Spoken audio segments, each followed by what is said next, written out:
Ben ritrovati nel Salotto del Leggendario, questa rubrica che va avanti con ospiti sempre più interessanti, ed oggi siamo ospiti dell'Ove Restaurant di Marassi, quindi primo piano del mercato Romagnosi di Genova Marassi, un locale che offre davvero tante serate a tema e non solo. Insomma, oggi siamo qua perché nel Salotto del Leggendario abbiamo Roberto Benedetti, che è un autore, ma non solo, perché tu sei stato anche editore, Roberto. Ciao Roberto. Sì, ho editato qualche micro rivista al liceo e poi all'università, e poi una un po' più seria ai magazzini del Sale negli anni 90. Bene, quindi la tua carriera artistica ha un percorso che va avanti, però siamo qui per parlare di un qualcosa in particolare, perché Roberto, con un editore genovese molto presente sulla piazza, che è Erga Edizioni, direi uno dei più importanti sul territorio, anche nazionale, che tra l'altro Erga Edizioni ora ha anche svalicato i confini, perché con questi libri che traduce attraverso la polisensorialità va anche in tutti gli stati del mondo. Roberto però si è fermato ovviamente a quella che è la città di Genova, perché ha scritto un libro che intitola proprio Città di Mare. Sì, in realtà, come mi insegna il collega Odone che sentirete fra poco, l'ho scritta anche in inglese, Quindi, precedendolo. quindi ho detto E qualcosa quindi di corretto in quel potrà senso. finire anche ai Liguri nel mondo, non credo. Sì, l'ho scritta in genovese, su Genova, su tanti scorci di Genova, tante piccole e grosse cose molto, molto vivide, che con gli album o con dei racconti di un paio di pagine pensavo potessero essere messe nella giusta luce. Bene, spiegaci un pochino meglio qual è questa modalità di scrittura di Città di Mare. In Giappone 3-4 secoli fa hanno pensato di tagliare delle lunghissime poesie riportandole all'essenzialità, e hanno scritto i primi haiku, che sono poesie di 3 versi, di cui 2 in qualche modo contemplano la realtà in maniera molto chiara, molto netta, molto vivida, e il terzo fa di solito un salto logico, o in opposizione o in completamento o qualcosa di completamente straniante, e mi è sembrato molto legato, lo pensavo già da tanti anni, alle caratteristiche dei genovesi, che hanno quest'occhio un po' cinico, molto ironico, con cui guardano la realtà, cioè fanno le cose molto seriamente e nello stesso tempo non prendono quasi niente sul serio fino in fondo. Quindi c'è dell'ironia in quest'opera, e quest'opera spazia, diciamo, tra un argomento e l'altro, perché non parliamo di una cosa nello specifico, ma Roberto è andato a toccare diversi tasti legati ovviamente alla città. Vogliamo citare qualcosa in particolare? Ma ci sono sia tasti dei racconti, Sì. e si passa dagli odori di Genova, che nella mia memoria è una delle città più... Mi è capitato di recente in Toscana di passare attraverso una città piena di profumi. salumi, caffè, bar, Sì. cioè odori di tutti i generi. Genova aveva odori ricchissimi, dai fichi alle torrefazioni, per rendere conto. Quindi da racconti così più di ambiente su cose di questo genere a considerazioni un po' più dure sul periodo delle BR, sulla quantità che quasi nessuno ricorda di genovesi che sono stati gambizzati e hanno sofferto per tutti noi. Bene, Genova è città anche ricca di storia, perché ricordiamo anche il periodo molto importante della Repubblica di Genova, quando nel Medioevo, insomma, dominava i mari e non solo. C'è anche un po' di accenno storico in questo libro. Storico proprio no, ci sono molti haiku legati ai reperti storici, per esempio sul ruolo che aveva la Commenda e sul ruolo che ha la Commenda adesso. Cioè è nata come un ostello per i pellegrini e per i crociati, e adesso è il Museo dell'Emigrazione. Se andate a vederla, le facce degli emigranti nostri erano facce dure, scavate, come quelle dei più sofferenti fra gli emigranti di oggi.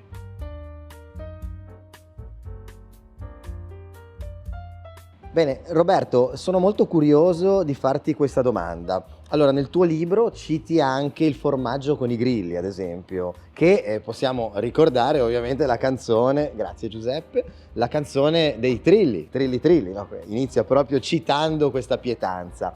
Raccontami qualcosa di più.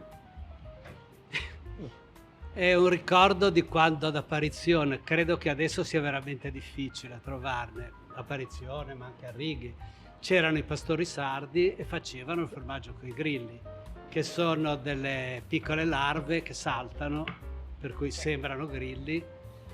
Si trova ancora di nascosto come merce pregiata in Sardegna, una volta con figli e figli di amici, pagando 5 euro l'uno, li abbiamo convinti a mangiarlo, sono usciti entusiasti. È una delle cose più buone del mondo. Crema di gorgonzola all'ennesima potenza.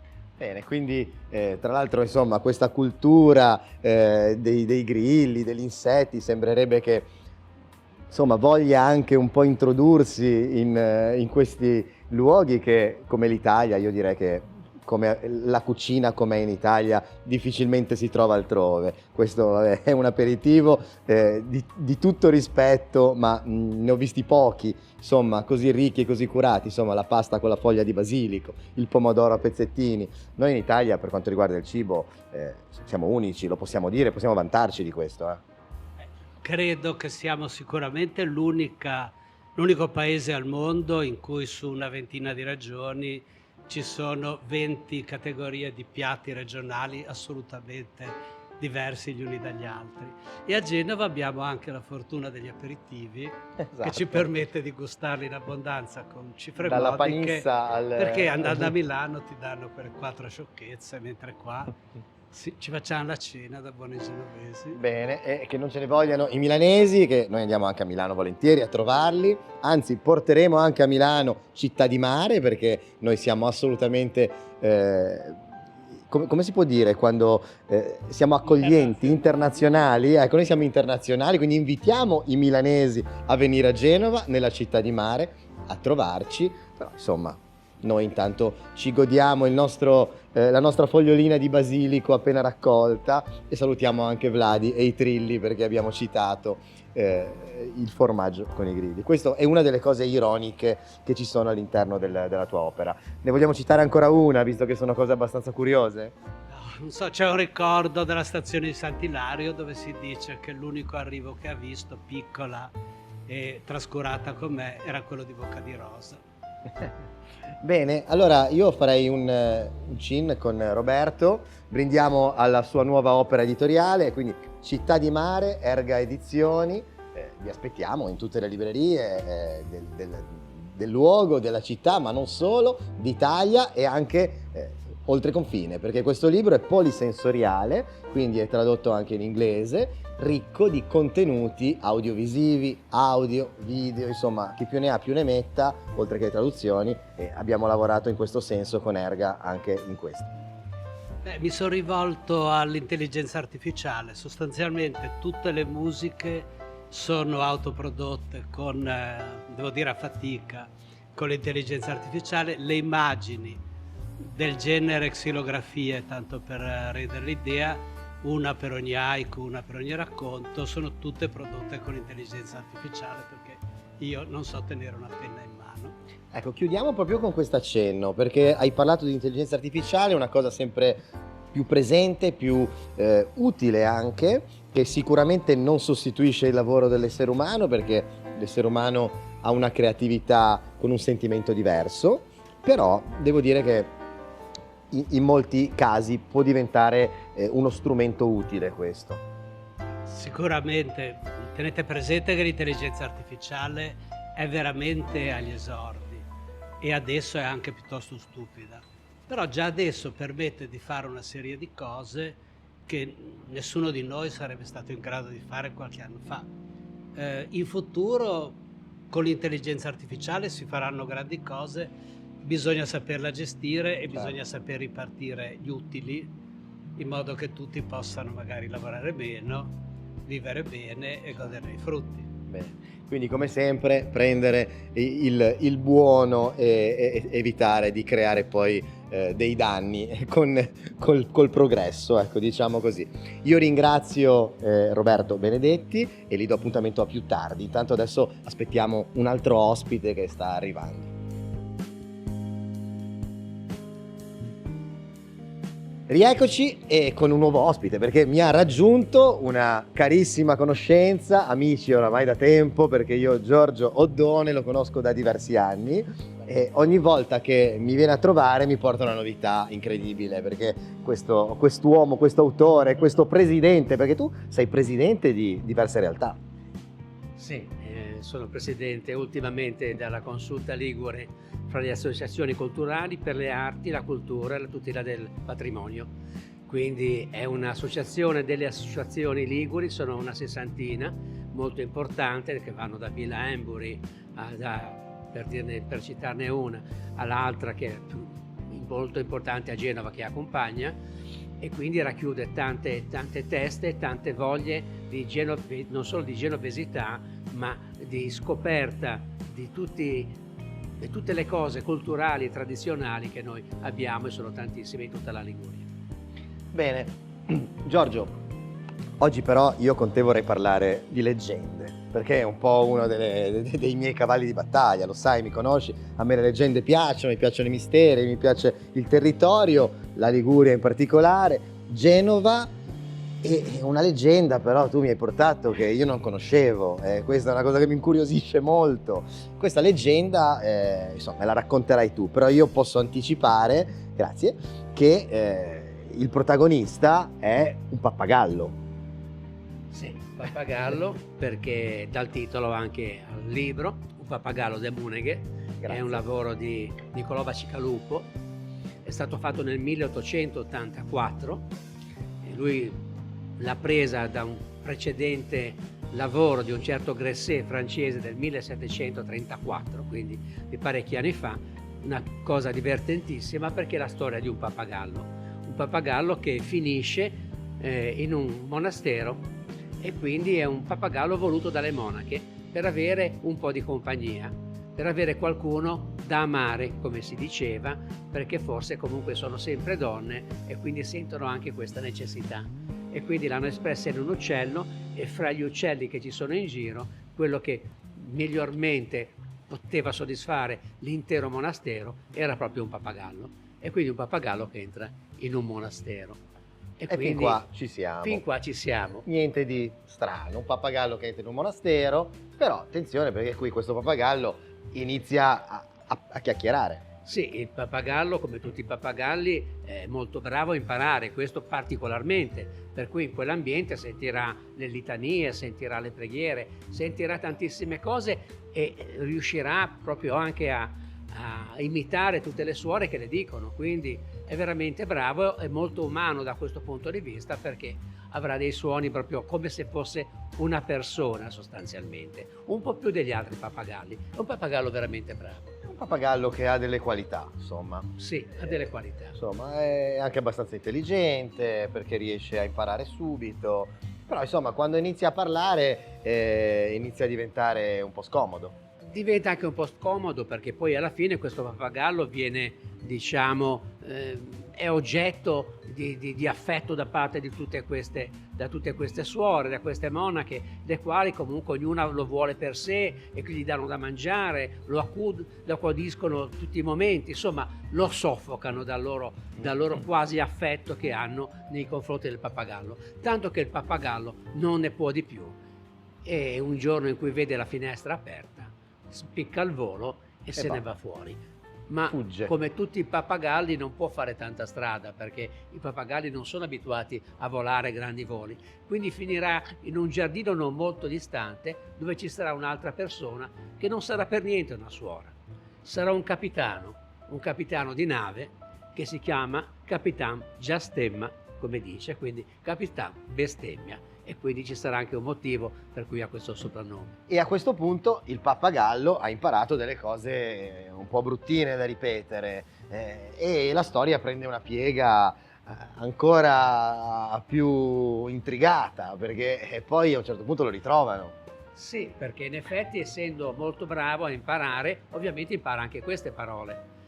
E quindi quando poi verrà recuperato dalle monache che andranno a cercarlo perché hanno bisogno di questo pappagallo, qualcuna comincerà a sentire delle parole che non capirà neppure bene, perché essendo suore nate e vissute sempre in un convento chiuso, non sanno neanche che siano parolacce queste. Lo saprà solamente la superiora, la quale, avendo girato il mondo, essendo stata in un ospedale, riesce a capire queste parole, ma non se ne rende conto perché non riesce a capire chi le sta dicendo, perché questo pappagallo non le dice ad alta voce di fronte a tutti, le dice sempre quando è nascosto, sembra che lo faccia apposta, e quindi si sentono delle parole che mai si erano sentite. Bene Giorgio, a questo punto però io ti interrompo perché io vorrei sapere e vorrei che tu raccontassi fino alla fine questa storia, però non possiamo svelare tutto quanto ai nostri ascoltatori perché questo pappagallo, una cosa la possiamo ancora accennare, diciamo che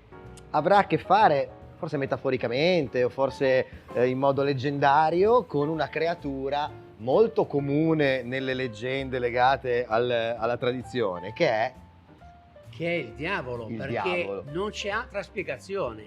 In un convento chiuso di questo genere, sentire queste parolacce vuol dire che c'è il diavolo.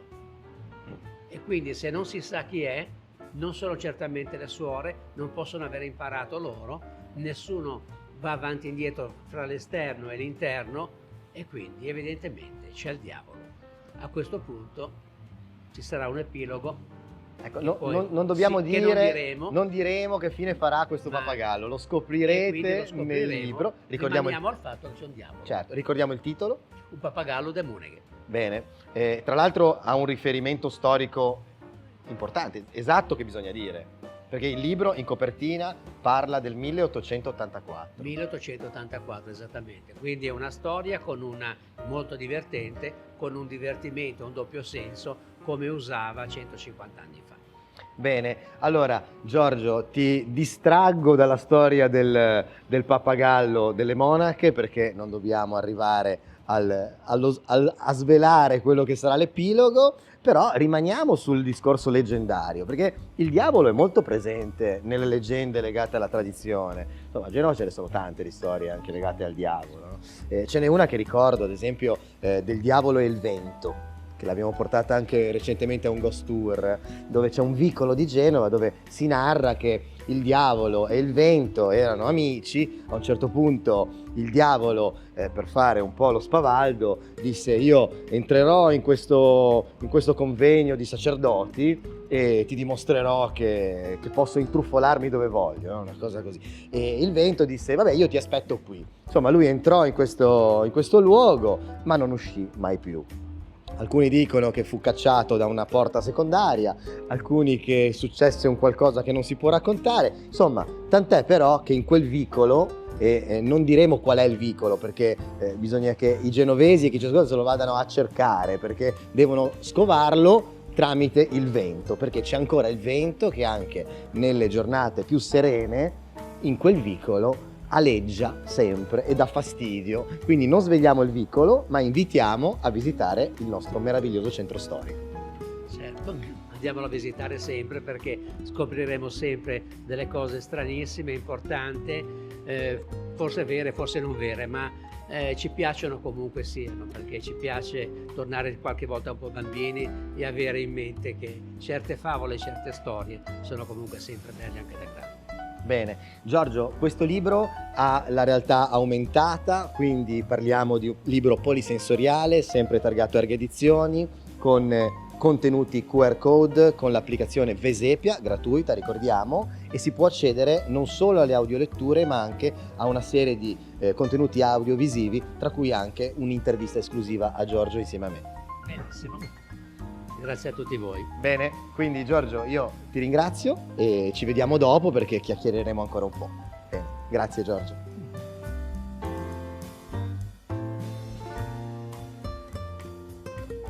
Bene, rieccoci con Giorgio Oddone e Roberto Benedetti, questi due autori che insomma mettono in risalto quella che è la lingua ligure, perché Giorgio, bisogna dire, come mi insegna Roberto e tu ora ci spiegherai il perché, il ligure è una lingua.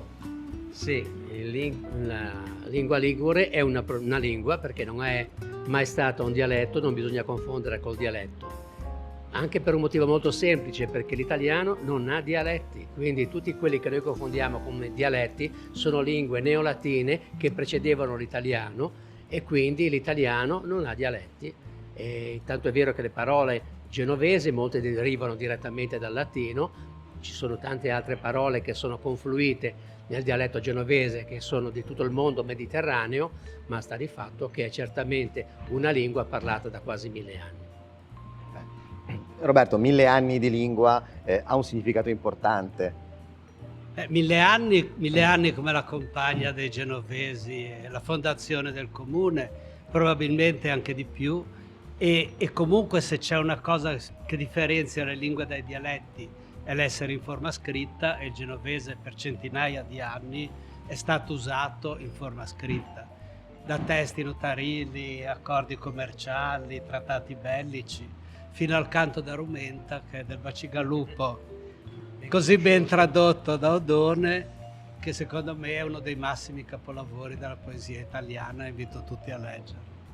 Bene, allora Genova e questa lingua ligure viene poi valorizzata sotto tanti aspetti. Abbiamo la musica, il folklore, i luoghi, i cenni storici, però voglio sapere da voi due, da ognuno di voi due, di tutti questi aspetti ce n'è uno in particolare, a parte il discorso editoriale, quindi anche la traduzione, eccetera, a cui siete un po' più legati, quindi non so, la storia piuttosto che la musica. Ce n'è uno che per voi ha un qualche cosa di più importante nella vostra vita?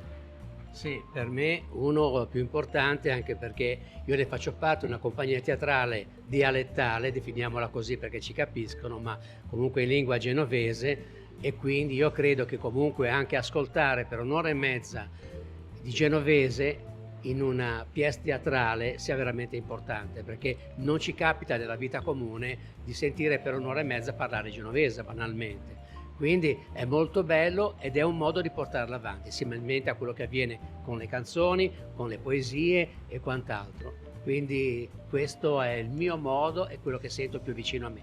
A me quello che interessa di più, e credo che interessa ai genovesi, quelli che hanno veramente a cuore Genova, è di sentirlo parlare. Ci sono tante problematiche legate alla grafia ufficiale, alla grafia in cui si sono stati fatti i testi, in grafie differenti.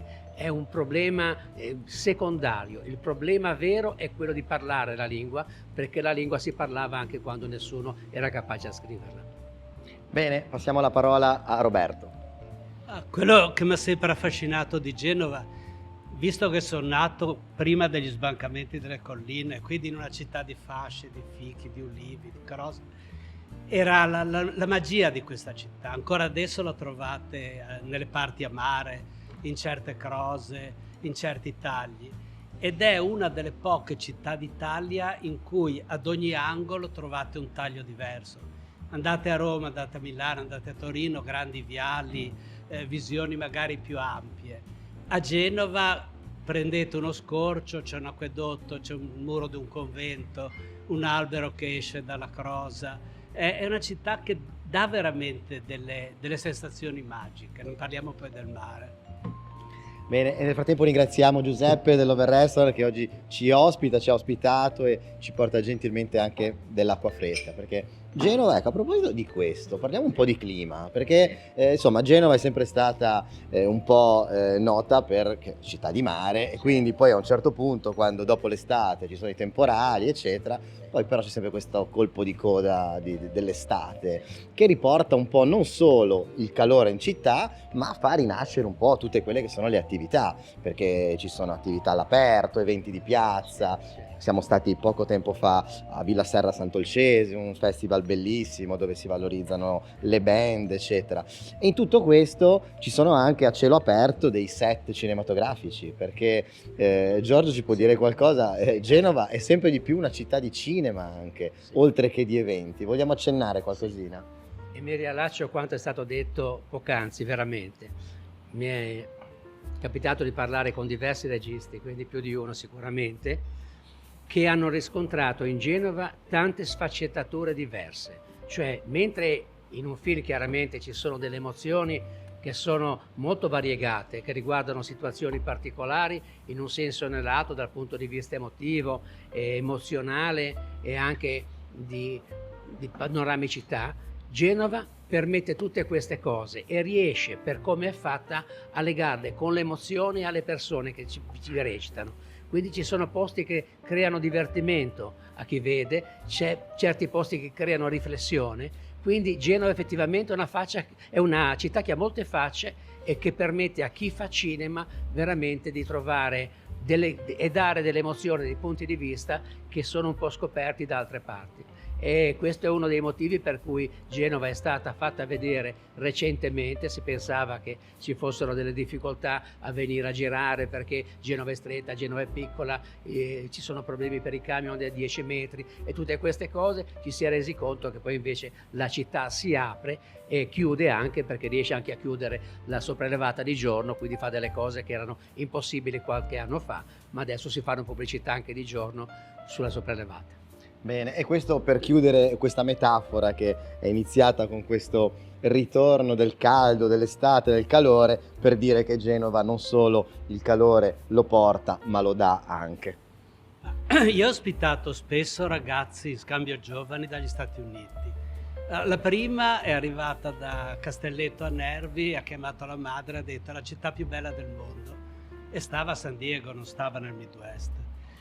E in generale sono tutti sconvolti per la nostra offerta culturale. Cioè, quando faccio vedere i cartelloni di luglio e agosto che non si godono perché non ci sono, con 70 concerti, cose del genere, quando gli faccio vedere l'offerta di teatro che c'è, o teatro danza adesso che c'è la stagione della tosse e uno passa una settimana a vedere spettacoli, restano sconvolti e lascio perdere tutto quello che non è teatro o concerti. È una città, per quelli che si lamentano, che è diverso dal Mugugno, molto molto attrattiva dal punto di vista culturale. Sì, ecco, a proposito, ha detto una parola curiosa, ha detto Mugugno, perché Mugugno non è proprio un lamento tradizionale, perché insomma a Genova il Mugugno è un po' comune, però alla fine chi mugugna poi la ama la città, Giorgio. Assolutamente sì, il Mugugno quindi è diventata una parola che troviamo tranquillamente sulla Treccani. Quello che volevo dire invece è una cosa che magari si sente dire ma non ci si riflette molto, è quello che si chiama sciupun de futta, è classico dei genovesi.